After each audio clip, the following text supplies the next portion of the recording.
Assalamualaikum warahmatullahi wabarakatuh. Perkenalkan, nama saya Disya Putri Nabila dengan NIM 20050082033 dari kelas AK5E. Kali ini saya akan membahas kasus 11 mengenai siklus konversi, di mana penjelasan ini dibuat untuk memenuhi tugas praktikum Sistem Informasi Akuntansi yang diampu oleh Ibu Raya Puspitasari Hasibuan, SEMSI. Oke teman-teman, langsung saja kita ke pembahasan kasusnya. Perusahaan Jim & Clean merupakan industri yang bergerak dalam industri manufaktur yang memproduksi sabun dan deterjen.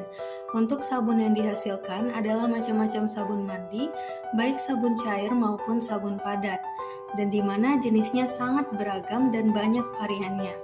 Begitu juga untuk produk deterjen, mereka mengeluarkan deterjen bubuk dan deterjen cair. Pada awal tahun, para produsen sabun dan deterjen memberi Jim & Clean pesanan yang didasarkan pada prediksi anggaran penjualan. Akan tetapi, pesanan ini dijamin hanya untuk bulan pertama. Setelah itu, tiap produsen sabun dan deterjen dapat merevisi pesanan per bulan. Sistem Jim & Clean saat ini mensyaratkan pesanan bahan baku dimasukkan ke para pemasok setiap triwulan. Sementara pesanan tersebut memberikan gambaran umum apa yang diharapkan. Pesanan dari para produsen mobil dapat naik atau turun secara dramatis setelah bulan pertama tersebut. Berdasarkan proses produksi batch saat ini, dalam siklus konversinya, pesanan yang telah disepakati sebelumnya atau blanket order dikirimkan secara langsung ke tahap produksi, perencanaan, dan pengendalian. Dalam tahap ini, bahan baku dan kebutuhan operasi akan ditetapkan. Di tahap ini, dokumen produksi yang dibutuhkan atau daftar kebutuhan bahan baku, lembar urutan kerja, dibuat dan digabungkan dengan laporan status persediaan dari bagian pengendalian persediaan dan spesifikasi teknis yang dibutuhkan dari bagian teknik untuk membuat permintaan pembelian. Saat ini, tahap penjadwalan produksi masuk dalam tanggung jawab tempat kerja. Di dalam tempat kerja, supervisor yang bertugas akan membuat perintah kerja, lembar perpindahan, dan permintaan bahan baku. Berbagai dokumen ini dikirimkan ke bagian akuntansi biaya dan juga digunakan untuk membuat file perintah kerja terbuka.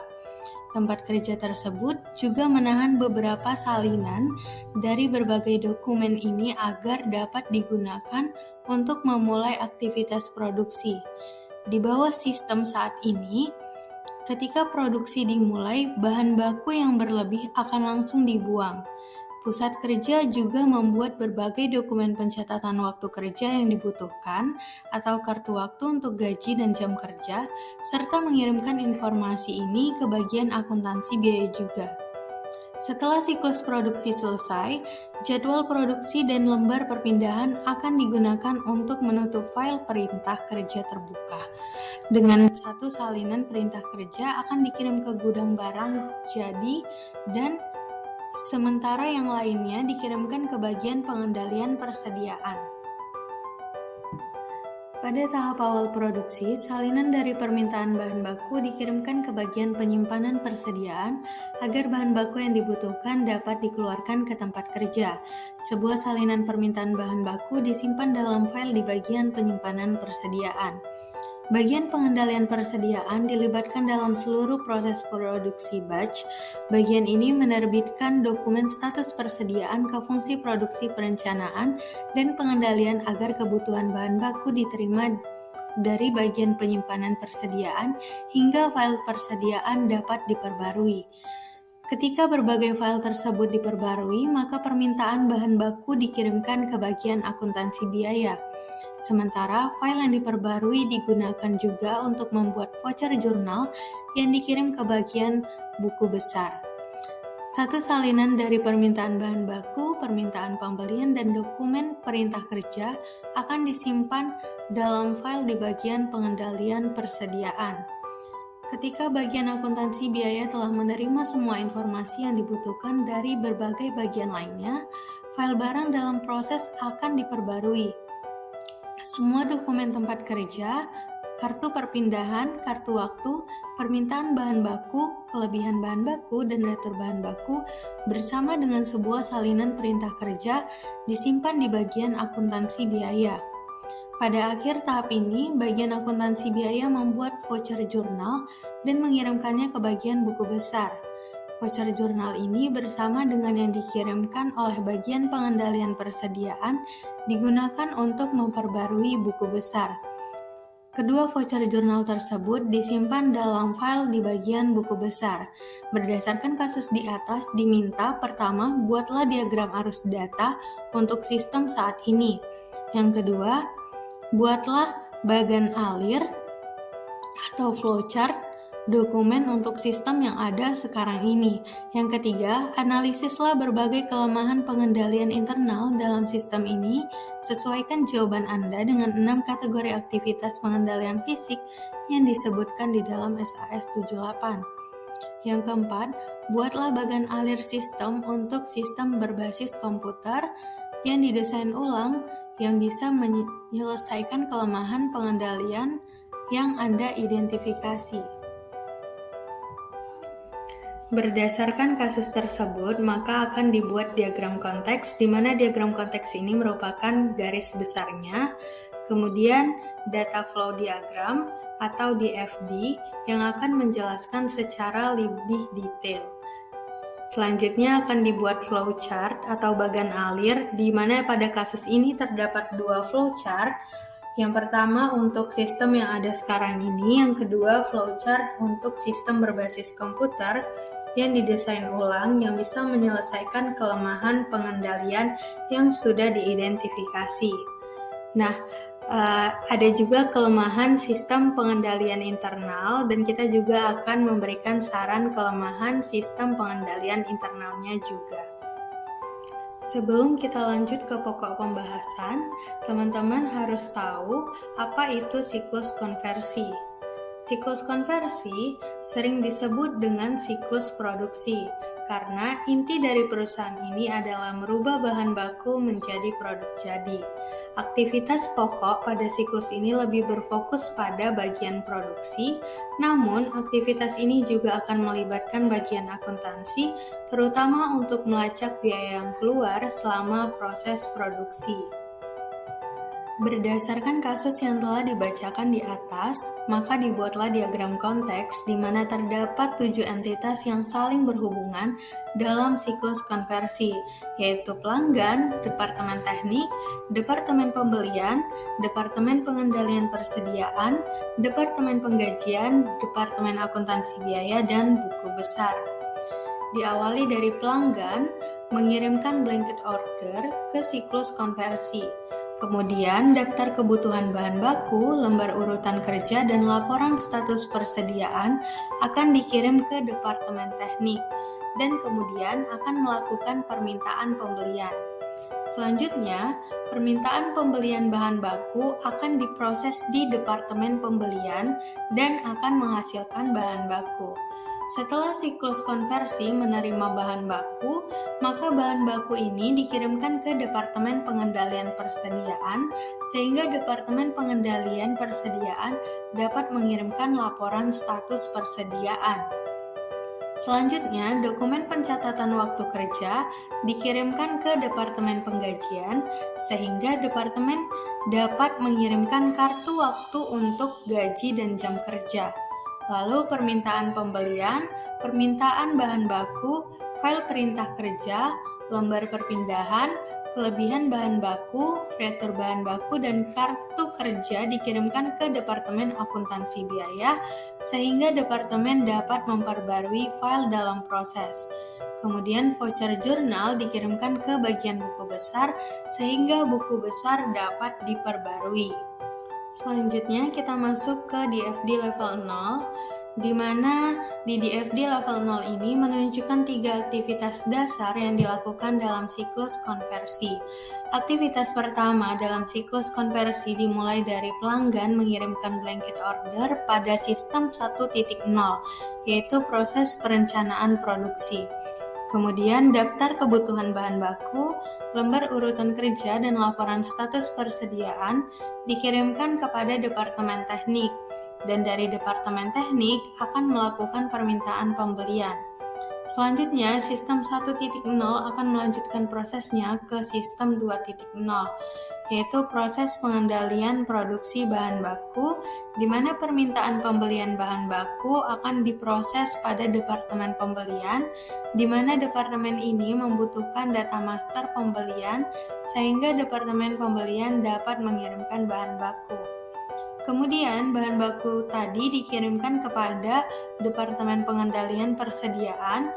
Departemen ini juga membutuhkan data master persediaan, sehingga departemen dapat mengirimkan laporan status persediaan kepada sistem. Kemudian, sistem 2.0 akan melanjutkan prosesnya ke sistem 3.0, yaitu proses pencatatan produksi, di mana dokumen pencatatan waktu kerja dikirimkan kepada Departemen Penggajian. Departemen Penggajian juga membutuhkan data master karyawan dan jam kerja. Kemudian Departemen Penggajian dapat mengeluarkan kartu waktu untuk gaji dan jam kerja. Lalu permintaan pembelian, permintaan bahan baku, file perintah kerja, lembar perpindahan, kelebihan bahan baku dan daftar bahan baku, dan kartu kerja dikirimkan kepada Departemen Akuntansi Biaya, sehingga departemen dapat memperbarui file dalam proses. Kemudian, voucher jurnal akan dikirimkan ke bagian buku besar, di mana buku besar membutuhkan data master buku besar, sehingga buku besar dapat diperbarui. Pada DFD level 1, 2, dan 3 akan dijelaskan secara lebih rinci mengenai proses yang terdapat di DFD level 0 tadi. Pada DFD level 1, blanket order akan dilanjutkan pada proses perencanaan produksi, kemudian permintaan pembelian akan dilanjutkan pada proses penyelesaian perencanaan produksi dan akan menghasilkan bahan baku. Selanjutnya di FD level 2, bahan baku akan diproses pada sistem proses pengendalian produksi dan akan berlanjut ke proses penyelesaian pengendalian produksi, kemudian menghasilkan laporan status persediaan.